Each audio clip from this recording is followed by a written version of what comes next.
He knew he was different the moment they tightened the straps around his small frame.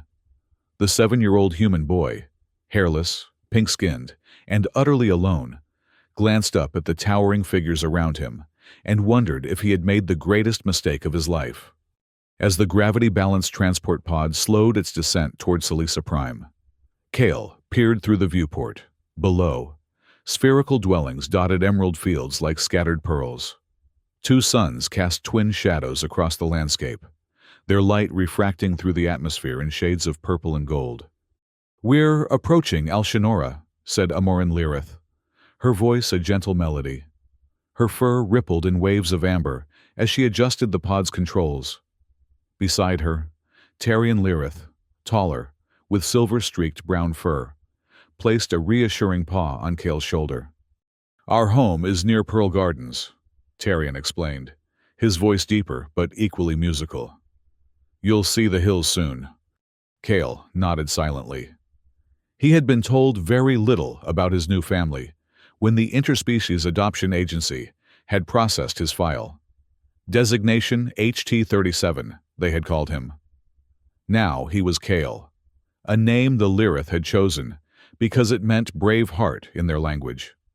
The pod banked left, skimming over crystalline spires that refracted sunlight in prismatic bursts. Kale's fingers pressed against the cool glass. 7 cycles old, approximately 8 Earth years, and already he had traveled farther than most humans ever would. "There," Amorin pointed. "The sphere with the blue-tinted dome. That's our home." As they approached, Kale noticed other Lyrith in nearby gardens. They paused, staring at the pod with what he could only interpret as suspicion. A small gathering of furry children scattered as the pod descended, their tails flicking in alarm. "They're just curious," Tarian said, though his tone betrayed concern. The council only recently approved non-furred adoptions. Non-furred. The euphemism made Kale touch his own skin reflexively. On Earth, in the orphanage. The other children had at least looked like him. Here, his hairless pink body marked him as alien. The pod settled onto a landing pad beside the spherical dwelling. Amorin disengaged the restraints around Kale with gentle claws. "Welcome home, little one," she said. Home. The word felt foreign on Salisa Prime. As the pod's door slid open, Kale stepped onto alien soil for the first time. The gravity felt lighter than Earth's, making each step bouncy and uncertain. The air carried sweet scents he couldn't identify, tickling his nostrils. A small face peered from behind a curved garden wall. Another child, about Kale's age, with russet fur and wide, curious eyes. When Kale made eye contact, the child ducked away. But not before Kale glimpsed the mixture of fascination and fear in those large, amber eyes. "That's Felik," Amorin explained, following his gaze. "She lives in the adjacent sphere. Perhaps you'll be friends." Kale wasn't convinced. Friends seemed unlikely when his mere presence caused others to hide. Inside the Lyrith dwelling, light filtered through translucent walls, casting the interior in a warm glow. The furniture, curved platforms and nest-like seating arrangements, was clearly designed for beings with tails and different proportions than his own. "This is your space." Tarian guided Kale to a small alcove. Unlike the rest of the dwelling, this room contained a flat sleeping platform. "We modified it based on human physiological reports." "Thank you," Kale whispered, his first words since arrival. Amorin's ears perked at the sound of his voice. "You must be tired from the journey. Rest now. Tomorrow, we'll introduce you to Zaliran Primary School." School. The thought sent a flutter of anxiety through Kale's chest. He lay on the sleeping platform, listening as his new parents moved through the dwelling, their soft footfalls and musical language a constant reminder of his otherness. Through a transparent section of wall, he could see one of Salisa Prime's moons rising, a pale, violet orb that cast ghostly light across the landscape. Somewhere beyond that purple moon lay Earth, the death world he'd been told about in orientation, a planet so harsh that its inhabitants were considered dangerous by default. Dangerous. Was that how they saw him? A small, hairless predator to be contained and monitored? Kale curled into himself, drawing the unfamiliar covering around his shoulders. Tomorrow would bring new challenges. For now, sleep offered temporary escape from the weight of being the only human on a world that feared his kind. The morning light of twin suns streamed through the dwelling's translucent walls, waking Kale from fitful dreams. For a moment, disorientation gripped him. The curved ceiling, the absence of the orphanage's constant hum, the sweet scented air, before reality reasserted itself. Salisa Prime. His new home. Amorin appeared at his doorway, carrying a bowl of something that emitted a fragrant steam. "Good morning, little one," she said, setting the bowl beside his sleeping platform. "This is Thelmar porridge, a traditional first meal." Kale sat up, studying the iridescent blue substance. He dipped a finger cautiously. "It's all right," Amorin encouraged. "All compatible with human digestion." The adoption agency was very thorough with dietary recommendations. The porridge was surprisingly pleasant, sweet with an underlying tang that reminded him vaguely of citrus. As he ate, Amorin began explaining the day's agenda. "First, we'll need to perform skin-moistening rituals," she said. "Without fur, your epidermis is vulnerable to our atmosphere's mineral content." Kale nodded, trying to hide his discomfort as Amorin applied a cool gel to his exposed skin. Her touch was gentle, but the reminder of his physiological differences stung more than the treatment. "Now, vocal exercises," she continued brightly. "The Lyrith language, Thrina, includes tonal elements your vocal cords can produce with practice." For the next hour, Kale attempted to mimic the musical cadences of Thrina. Some sounds came naturally. Others seemed physically impossible for his human throat. Amorin was patient, praising even his clumsiest attempts. "Very good," she trilled, when he finally produced a passable greeting. "You'll be conversing fluently before the next moonrise." Tarion appeared, dressed in what Kale assumed was professional attire, a draped garment with insignias denoting his rank in planetary engineering. "Ready for the city plaza?" he asked. Kale wasn't ready, but he nodded anyway. The plaza bustled with Lyrith of all ages, their fur representing a spectrum from pale cream to deep russet. Hovering transport pods zipped overhead, while ground-level pathways teemed with pedestrians. Kale felt painfully conspicuous as Lyrith stopped to stare at him, conversations halting mid-sentence. "Is that a human child?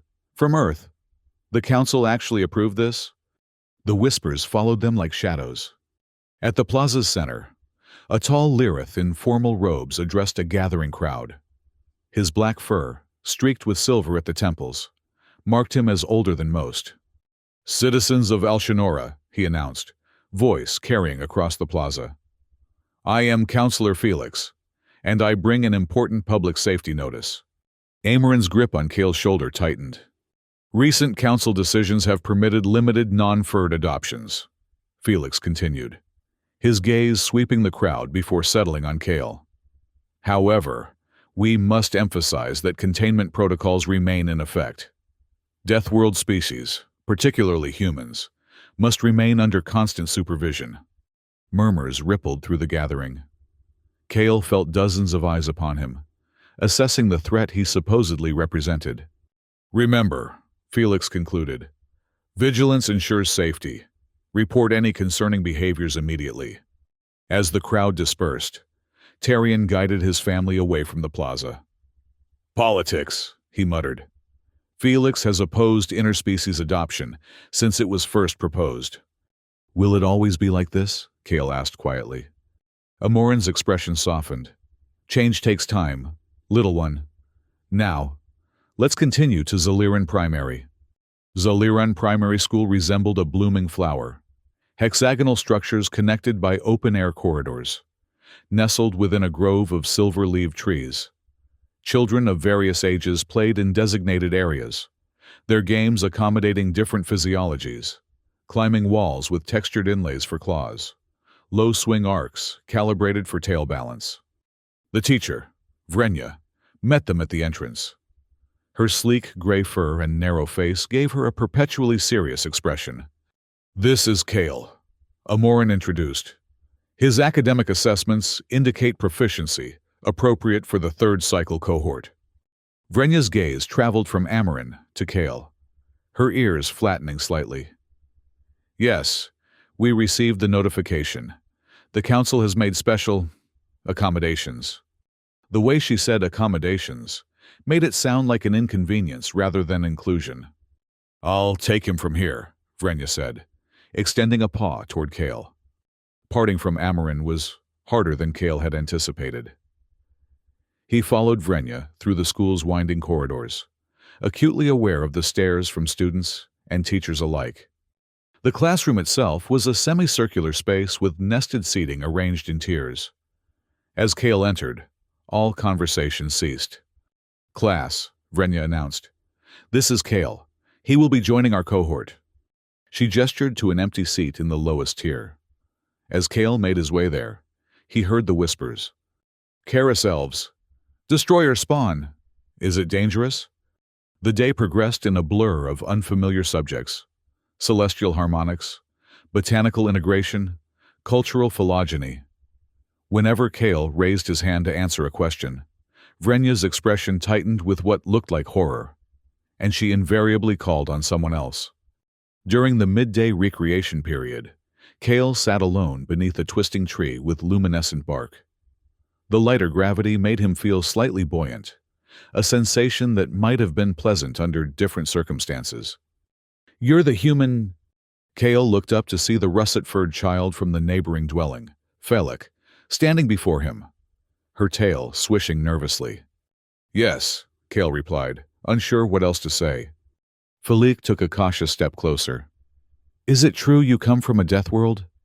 "Earth isn't—" Kale paused, remembering the orientation videos that had depicted Earth as a savage planet of extremes. "It's just different." Felix seemed to consider this. "Can you run in low gravity? We could race to the silver tree and back." The invitation, simple as it was, felt monumental. Kale nodded and stood. They lined up side by side, and Felix counted down in Thrina. At Mila, they both sprang forward. The reduced gravity made Kale's strides long and bouncy. He found himself laughing as he pushed off the ground, sailing forward several feet before touching down again. To his surprise, he reached the silver tree first, his human physiology apparently well suited to Selisa Prime's conditions. "You're fast!" Felix exclaimed when they finished, her initial wariness giving way to admiration. Before Kale could respond, a shadow fell across them. Two older students, one with mottled brown fur, the other with dark gray, blocked their path. "Making friends with a predator," Felix, the brown-furred one, sneered. "He's not a predator, Kadir," Felix replied, though her voice wavered. Kadir stepped closer to Kale. "Humans can't survive without eating other animals." "Did you know that, Felix? They rip flesh with those flat teeth." "That's not true," Kale protested, though he knew humans had evolved as omnivores. "What about your fur?" Kadir continued, circling Kale. "You'll rip it off in the sun. Humans live only to hunt." The gray-furred student, Senta, joined in. "My parent sits on the medical council. They say humans come from a planet so toxic. They had to evolve poison resistance." Kale felt his face grow hot with a mixture of embarrassment and anger. He took a step backward, bumping into the tree trunk. "Leave him alone," Felix said, placing herself between Kale and the bullies. Kadir looked surprised at her intervention. "Be careful, Felix. You might be its first meal." A tone sounded across the school grounds, signaling the end of recreation. Kadir and Senta moved away, but not before Kadir hissed. "The council will realize their mistake soon enough." As they walked back to class, Felix glanced at Kale. "Is any of that true? About eating animals?" Kale stared at the ground. "Humans can eat plants and animals, but I'm not. I wouldn't hurt anyone. Felik's expression was unreadable, but she nodded. I believe you. That small vote of confidence carried Kale through the remainder of the school day. When Amarin arrived to bring him home, he was surprised to find himself reluctant to leave, not because he had enjoyed the experience, but because leaving meant facing it all again tomorrow. That evening, as the twin suns set, Kale overheard Amarin and Tyrion discussing something in hushed tones. A council meeting, Tyrion was saying. Felix is pushing to reconsider the adoption approval. He can't possibly succeed, Amarin replied, her voice tight with concern. The Interspecies Harmony Act clearly protects our right to adopt. Politics rarely follows law precisely, Tyrion sighed. We must prepare Kale for the possibility of public scrutiny. Kale retreated to his room, the weight of uncertainty settling over him. Through the transparent wall, he could see Felix's dwelling. A light was on, and shadows moved within, presumably Felix and her parents. Were they discussing him too? Warning their daughter about the dangerous human next door? He lay on his sleeping platform, staring at the unfamiliar constellations, visible through the ceiling dome. Just before sleep claimed him, he heard the faint melody of a Lyrith lullaby drifting from the main chamber, Amarin, singing softly in Thrina. Despite everything, the sound brought a measure of peace. Days melted into a routine at Zaliran Primary. Kale grew accustomed to the stares, the whispers, the way conversations would halt when he entered a room. Vrenya maintained her cool professionalism, neither encouraging nor discouraging his participation in class activities. Felik became his only ally, meeting him each day for low-gravity races and sharing her knowledge of Selisa Prime's ecology. She taught him the names of the luminescent flora that bloomed at dusk and explained the complex social hierarchy of Lyrith youth. Most families form social units called nurture clusters, she explained one day as they sat beneath their favorite silver tree. But yours is different because... She trailed off, clearly uncomfortable. Because I'm human, Kale finished for her. Felik nodded, her ears drooping slightly. My parents said the risk of having a predator in the nursery outweighs the benefits of cluster participation. The word stung, but Kale had grown somewhat numb to such assessments. What do you think? Felik's tail swished thoughtfully. I think you just want to learn, like the rest of us. That evening, Amarin introduced a new element to their household routine, the bedtime lullaby, Tila Nur. It tells the story of a starfarer who found home among strangers, she explained, her melodic voice filling the dwelling with warmth.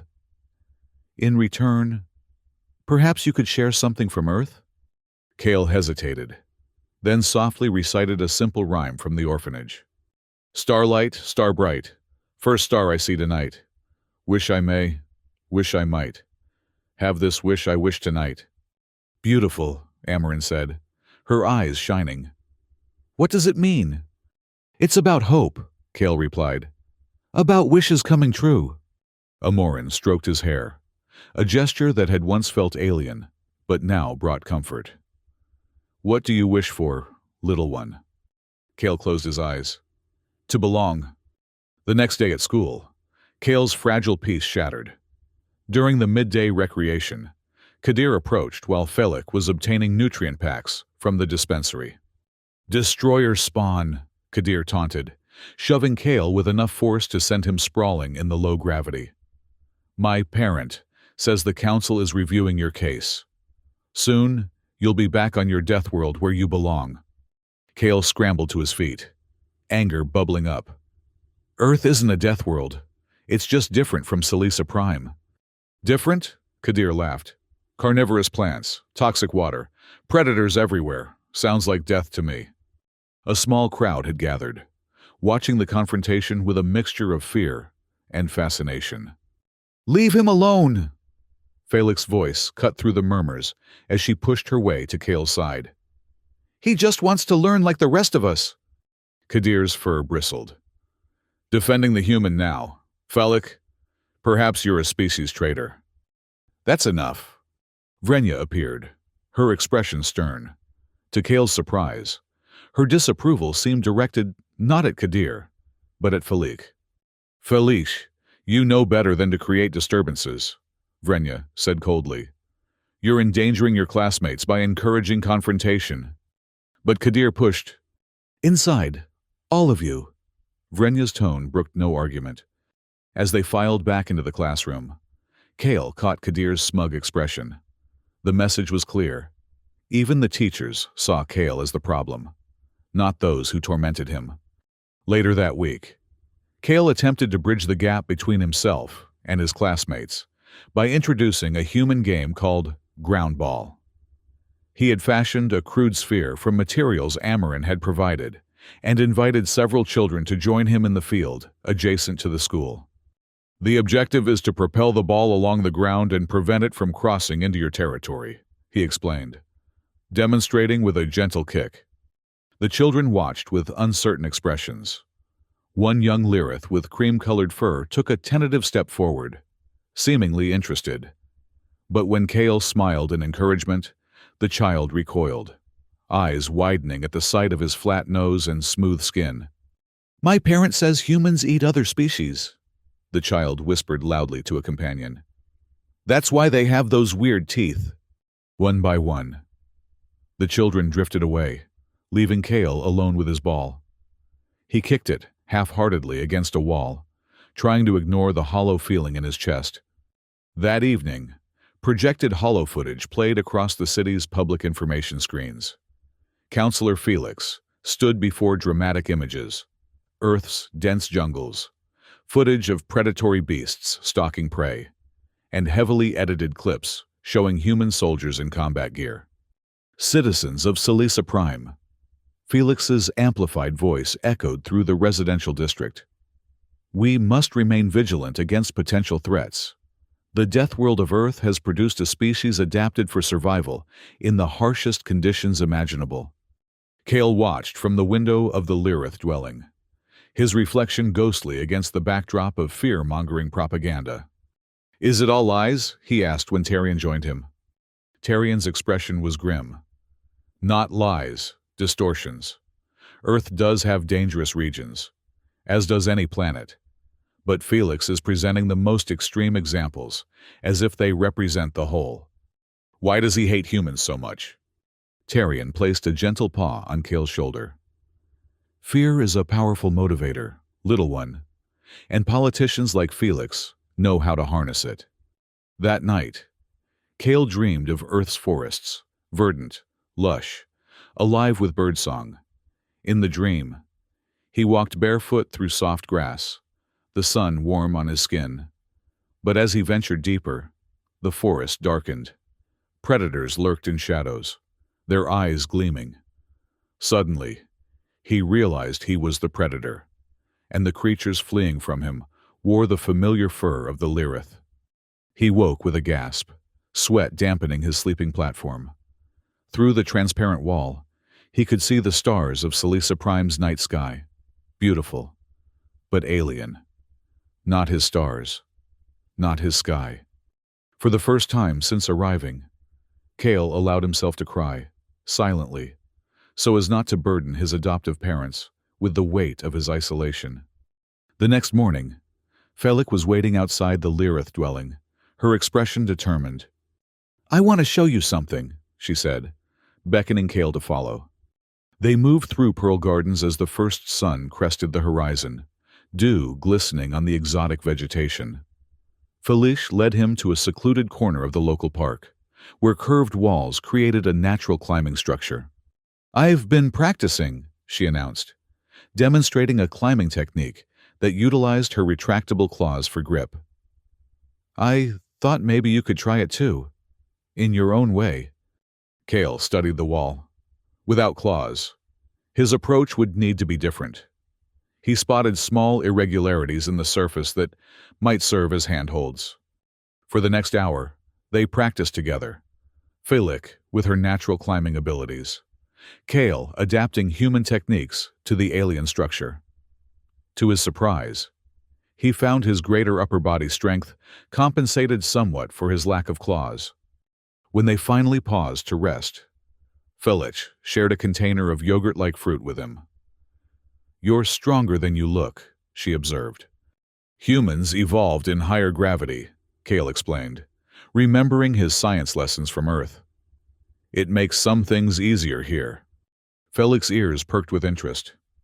What else can humans do? For the first time since arriving on Sci-Fi Prime, Kale felt a glimmer of pride in his heritage. He described Earth's diverse environments, human adaptability, the achievements of art and science. Felix listened, fascinated, her previous fear seemingly forgotten. Their dawn meetings became a ritual, a small pocket of acceptance in Kale's otherwise challenging existence. But outside their private sanctuary, tensions continued to mount. One morning, Kale arrived at Zoliran Primary to find "No Death Worlders Allowed" signs plastered across the playground gates. Vrenya removed them before classes began, but her expression remained troubled. "The council has scheduled a community assembly regarding interspecies adoption," she announced to the class. "All families are encouraged to attend." Kale felt the weight of dozens of stares. Even Felix looked uncomfortable, her gaze fixed firmly on her desk. That evening, the Lirith family attended the assembly in the central dome, a vast, acoustically perfect structure designed for community gatherings. Hundreds of Lirith filled the tiered seating, their combined body heat warming the space despite the cooling systems. Councillor Felix occupied the central platform, flanked by other council members. His black fur gleamed under the artificial lighting as he raised his paws for silence. "Citizens of Sci-Fi Prime," he began, "we gather to address concerns regarding our interspecies adoption program, specifically, the integration of Deathworld species into our community." Murmurs rippled through the assembly. Kale shrank into his seat, wishing he could disappear. "The Lirith family has taken in a human child," Felix continued, gesturing toward where Kale sat, between Amarin and Tarion. "While their intentions are admirable, we must consider the safety implications." A series of holographic images appeared above the platform: Earth's predators, human warfare, environmental destruction. Each image elicited gasps from the assembly. "Is this the influence we wish to introduce to our youth?" Felix asked, his voice resonating with practiced concern. "A species evolved for aggression and domination." "That's enough!" Tarion stood suddenly, his voice cutting through the murmurs. "This portrayal is deliberately misleading." Felix's ears flattened momentarily before he regained his composure. "Tarion Lirith, you are recognized." Tarion moved to the speaking position, his tall frame commanding attention. "Councillor Felix presents Earth as uniformly hostile. Yet I have reviewed the planetary archives. Earth contains as much beauty as danger. Forests, oceans, mountains of breathtaking majesty. Its species, including humans, are diverse in temperament and culture." He turned to face the assembly directly. "Kale is no predator. He is our son, a child seeking knowledge and connection. Would we judge an entire species based on their evolutionary past, rather than their individual character?" Council recorders captured every word, their devices humming softly. Whispers spread that Tarion was undermining the colony's safety protocols, challenging established wisdom about Deathworld species. When they returned home, Amorin received a notification on her communication device. She read it silently, her fur rippling with distress. "What is it?" Tarion asked. "A temporary restraining order," she replied, voice barely above a whisper. "Kale is barred from attending Zoliran Primary until an evaluation can be conducted." Kale felt as if the ground had vanished beneath him. "Evaluation? For what?" Amorin's expression was pained. "To determine if you pose a threat to the community." For the next week, Kale was confined to the Lirith dwelling. Tutors arrived daily, stern-faced specialists who administered tests and observed his behavior with clinical detachment. "Please complete this sequence," one would instruct, presenting complex pattern recognition challenges. Describe your emotional response to this scenario. Another would say, showing images designed to provoke reaction. Through it all, Kale maintained composure, answering truthfully and demonstrating the emotional control he'd developed through necessity. But he couldn't help overhearing the tutor's hushed conferences outside his room, discussions of blood tests and behavioral scans that would supposedly reveal his true nature. During rare moments of solitude, Kale practiced the Doma-Ru meditation Tarian had taught him, a technique to center the mind and calm turbulent emotions. As he sat cross-legged on his sleeping platform, eyes closed and breathing regulated, he tried to imagine a future where he wasn't defined by his species. But in the darkest hours of night, doubt crept in. What if they were right? What if humans truly were dangerous by nature? Earth's history contained enough violence to support Felix's claims, even if they were selectively presented. One night, unable to sleep, Kale composed a makeshift letter to his birth parents, whoever and wherever they might be. "I don't know why you left me," he wrote in careful script. Or, if you even had a choice. "I don't know if humans are meant to live among the stars, or if we're too broken, too dangerous. I just know I'm trying to be good, to be worthy of Amoran and Tarian's faith in me. Sometimes, I think it would be easier if I really was a monster. At least then, the fear in their eyes would make sense." He folded the letter and tucked it beneath his pillow, uncertain if he would ever send it, or to whom. The morning of the lineage hearing dawned with both suns blazing, casting dual shadows across Alshanora. Kale dressed in formal attire Amoran had prepared, a simplified version of traditional Lyrith ceremonial garments, modified for his human physiology. "Remember," Amoran said as she adjusted his collar, "speak only when addressed directly. Answer truthfully but briefly." Tarian knelt to meet Kale's eye level. "Whatever happens today, know that you are our son. Nothing can change that." The grand auditorium stood at the heart of Alshanora, its crystalline dome glowing in the morning light. Inside, tiered seating surrounded a central platform where the council members sat in a semicircle.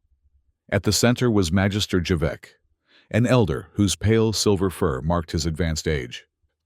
The proceedings were being transmitted colony-wide, holographic projectors capturing every moment for public consumption.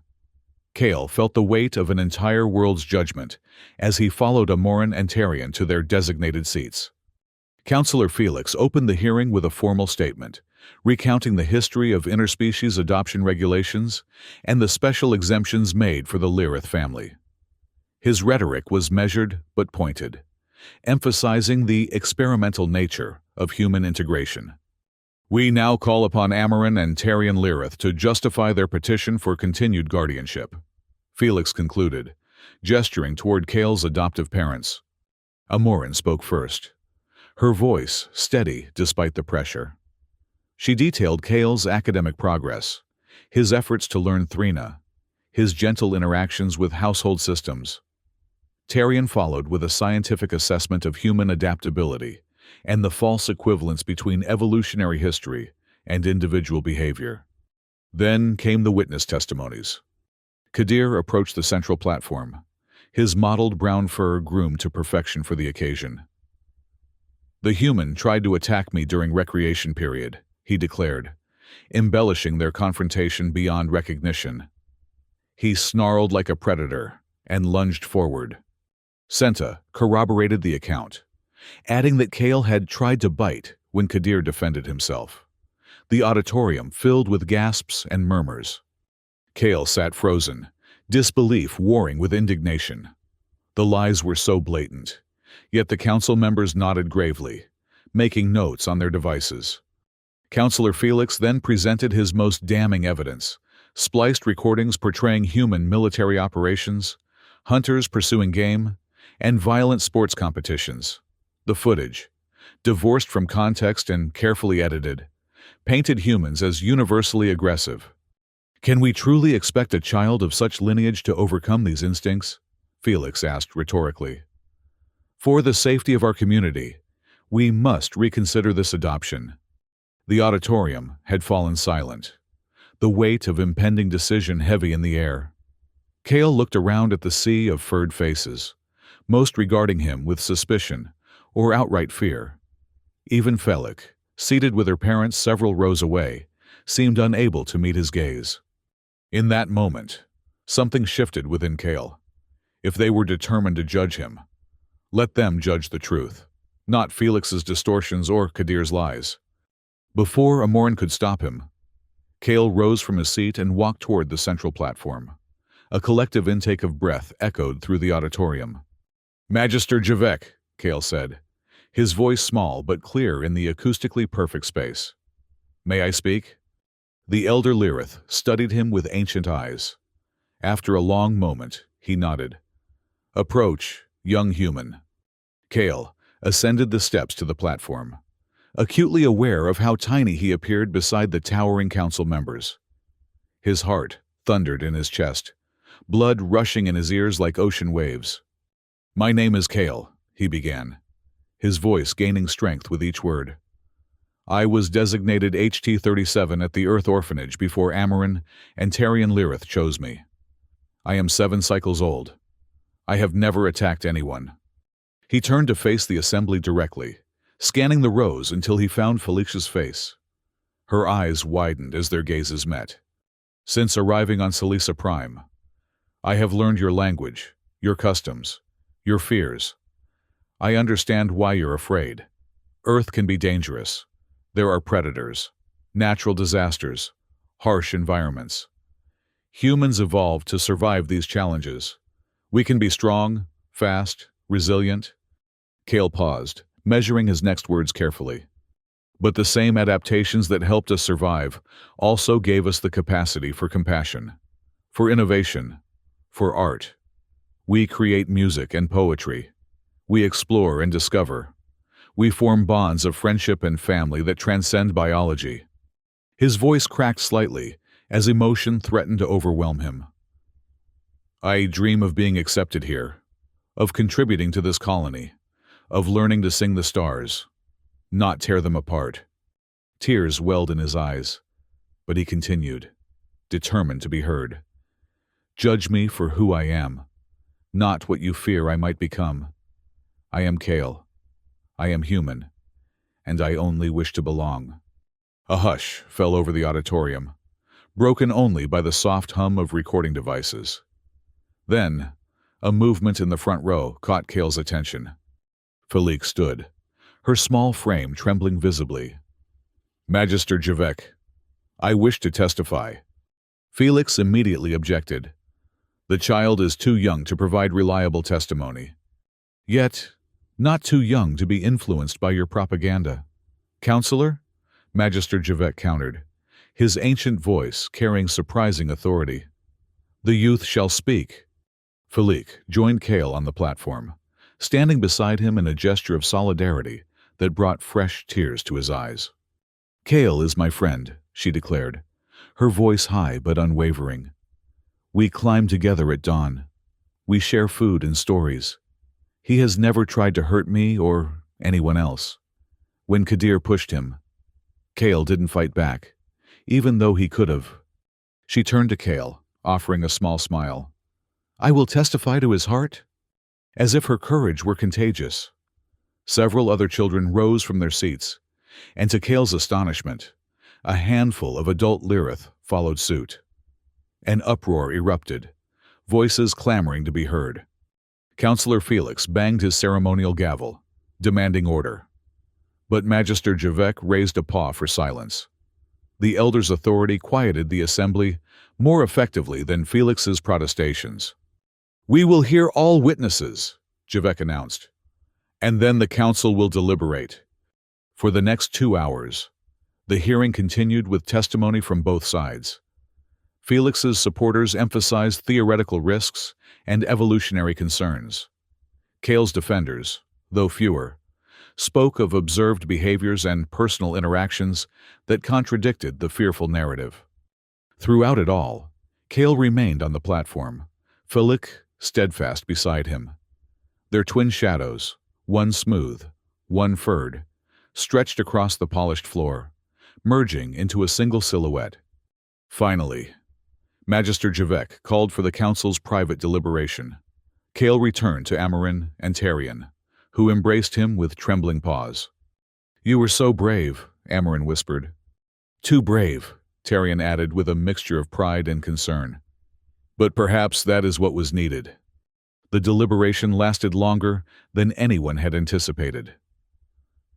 Outside the auditorium, the twin suns completed their arc across the sky, and Selisa Prime's violet moons began their ascent. Inside, the assembly waited in tense silence, no one willing to leave before the decision was announced. At last, the council members returned to their positions. Magister Javek, his ancient face inscrutable, addressed the assembly. "In matters of adoption and guardianship, we must balance community safety with individual rights," he began. "The evidence presented today has been contradictory. Theoretical risks weighed against observed behaviors, historical patterns against personal character." He paused, his gaze finding Kale among the crowd. "After careful consideration, this council rules in favor of maintaining the adoption arrangement. The human child, Kale, shall remain in the custody of Amorin and Tarion Lyrith, subject to quarterly reviews for the next 2 cycles." Relief flooded through Kale so intensely that his knees nearly buckled. Amorin steadied him, her own body trembling with emotion. "The colony's safety," Javek continued, "lies not in fear, but in understanding. We cannot expel a child who has never harmed a soul, whose only crime is the circumstances of his birth. Such action would betray the foundational principles of our society." As the assembly began to disperse, some applauding, others muttering disapproval, Kale was escorted from the auditorium between Amarin and Tarion. The crowd parted around them, reactions mixed. Some offered tentative smiles, others maintained cautious distance. It was an acceptance, not fully, but it was a beginning. The days following the hearing brought subtle shifts in daily life. When Kale returned to Zaliran Primary, he was met with a mixture of reactions. Some classmates approached with hesitant apologies. Others maintained wary distance. Kadir, humiliated by the public revelation of his falsehoods, retreated to the fringes of social interaction. His former influence diminished. Vrenya, the teacher, demonstrated the most visible change. She began calling on Kale during lessons, acknowledging his raised hand with the same consideration given to other students. Though her manner remained professionally reserved, the fear in her eyes had given way to cautious curiosity. "Your cultural analysis of the Great Migration poems shows remarkable insight," she noted after one particularly thoughtful assignment.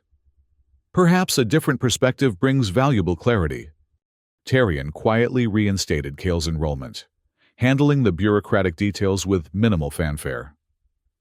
Meanwhile, Amarin hosted a modest welcome back feast, inviting the families who had stood in solidarity during the hearing. The dwelling filled with conversation and laughter as Lyrith children cautiously interacted with Kale, their initial fear giving way to fascination.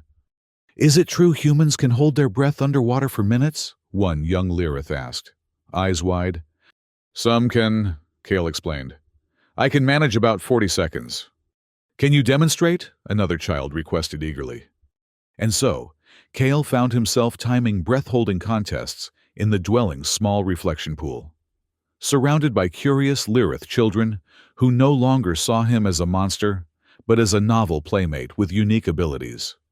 The most significant change, however, was within Kale himself. The fear that had nearly silenced him, the doubt that had eaten away at his sense of worth, had diminished, not vanished, for he knew some would never accept him, but reduced to manageable proportions. He still encountered whispers in public spaces, still noticed some parents pulling their children closer when he passed. But now, he could meet such reactions with quiet dignity rather than shrinking inward. Felice, having risked social standing to defend him, experienced her own transformation. her parents, initially among those who had warned of the risk of a predator in the nursery, formally apologized to the Lirith family. "We allowed fear to cloud our judgment," Falik's mother admitted during a shared meal. "Our daughter showed greater wisdom than we did." Falik blossomed in her new role as unofficial liaison between Kale and other classmates. Her confidence grew as she facilitated conversations, translated cultural nuances, and gently corrected misconceptions about humans. "Kale doesn't have retractable claws," she explained patiently to a younger student. "But his hands are strong enough to climb without them, and his skin might look strange to us, but it allows him to sense temperature and texture in ways our fur doesn't." Even Counselor Felix experienced a shift, though perhaps more politically motivated than genuine. In a private meeting with Magister Javek, witnessed only by council recorders, Felix acknowledged that his stance on species integration might require reconsideration. "The evidence suggests greater adaptability than our models predicted," he conceded reluctantly. "Further study is warranted before permanent policy revisions." It wasn't a ringing endorsement, but it planted seeds for future reforms, a tacit admission that fear alone could not dictate interspecies relations. One evening, as the last sun set beyond Alshanora's crystalline spires, Kale and Felik ventured to the city's hidden glacial caves. With parental permission, a new freedom born of growing trust, they explored the luminescent caverns where ancient ice preserved the history of Selisa Prime. In the blue-tinged glow of phosphorescent minerals, Kale taught Felik another Earth rhyme. "The earth and sky, so vast and deep, hold secrets that we cannot keep. Among the stars we find our way, through darkest night and brightest day." Felik listened with rapt attention, then reciprocated by crafting makeshift fur mittens from soft materials she'd brought, a gesture of both practicality and symbolic acceptance. The caves were cold for Kale's furless hands, but the mittens, simple as they were, provided warmth that transcended their physical function. "Now you have fur too," she said with a gentle smile. "At least for your hands." As they sat together on an ancient glacial shelf, watching the play of light across crystalline formations, Kale felt a sense of peace he'd not experienced since arriving on Selisa Prime. He belonged here, not fully, not yet, but increasingly, incrementally, day by day. The Lirith household gradually became a nexus for a small but growing cross-cultural community. Curious families who had watched the hearing, moved by Kale's testimony, began to visit. They brought questions, misconceptions, and genuine interest in understanding human culture beyond propagandist narratives. Amoran and Tarian facilitated these interactions with patience and grace, recognizing each conversation as a step toward broader acceptance. They shared Earth literature from the colony archives, displayed holographic representations of human art, and explained the diversity of Earth's cultures and environments. "Humans are not monolithic," Tarian explained during one gathering. "Just as Lirith come in different colors and temperaments, humans represent a spectrum of appearances, beliefs, and behaviors." These gatherings, initially awkward and tentative, gradually evolved into genuine cultural exchanges. The atmosphere of fear that had dominated Kale's first months on Selisa Prime began to dissipate, replaced by cautious curiosity and emerging respect. 1 year later, as Selisa Prime completed its orbital cycle, the social climate had shifted perceptibly. A handful of furred families had petitioned to adopt other non-furred or high-gravity species, citing the Lirith family as a precedent. The Council, under Magister Javek's guidance, established more nuanced protocols for interspecies adoption, focused on individual assessment rather than species-wide prohibitions. Kale, now 8 cycles old, found himself celebrated in a modest colony festival, marking the anniversary of the lineage hearing. His portrait, painted by a local artist who had been moved by his testimony, hung in the newly established Unity Pavilion, alongside images of other pioneers who had challenged Selisa Prime's cultural boundaries. The painting depicted Kale standing beside Felice on the hearing platform, their shadows merging on the floor beneath them. The symbolism was unmistakable. Different forms, united purpose. "I never expected to be a historical figure at 8 cycles old," Kale remarked to Amarin as they viewed the portrait together. Amorin's melodic laugh filled the pavilion. "History is made by those brave enough to speak truth, regardless of age." In the privacy of his room that evening, Kale wrote in the journal Tarian had given him for the anniversary. 1 cycle on Selisa Prime. I have learned that home is not the shape of your fur, but the warmth of those who open their hearts. I still dream of Earth sometimes, the forests and oceans I barely remember, but I wake to find myself not longing for return, but grateful for journey. Felice, meanwhile, had informally become an ambassador among schoolchildren, teaching them simple greetings in Kale's Earth tongue. Hello, and friend, and thank you, echoed through Zaliran Primary's corridors, small linguistic bridges between worlds.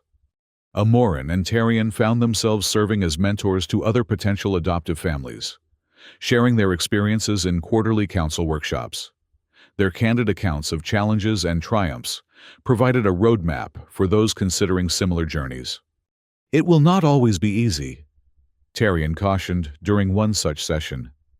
"Cultural differences emerge in unexpected ways, but the rewards, the expansion of heart and mind that comes from embracing otherness, far outweigh the difficulties." On the anniversary evening, as twin suns set over distant mountain spires, Kale stood on the observation platform of the Lyrith dwelling. Around his neck hung a small earthstone pendant, a gift from Felic, containing a tiny fragment of his home planet, acquired through the Colonial Museum's exchange program. The pendant caught the light of Selisa Prime's moons, refracting violet patterns across Kale's skin. He closed his eyes, feeling the gentle breeze that carried scents, both alien and, increasingly, familiar. His journey had only just begun, across the galaxy and within his own heart. The path ahead would not be without obstacles. Prejudice does not vanish overnight, and cultural integration requires constant navigation of difference. But Kale no longer walked alone. As darkness settled over Alshanora, lights winked on in spherical dwellings throughout Pearl Gardens. Among them, the Lyrith home glowed with warmth, its translucent walls revealing the silhouettes of his adoptive family preparing the evening meal. Family. The word had expanded beyond biology, beyond species, to encompass connection forged through challenge and acceptance. Kale touched the Earthstone pendant once more, then turned toward home, his home, on this world of 2 suns and unexpected belonging. Across the garden, Felique waved from her family's dwelling, a familiar gesture that had once seemed impossible. Kale waved back, a human child under alien stars, no longer alone.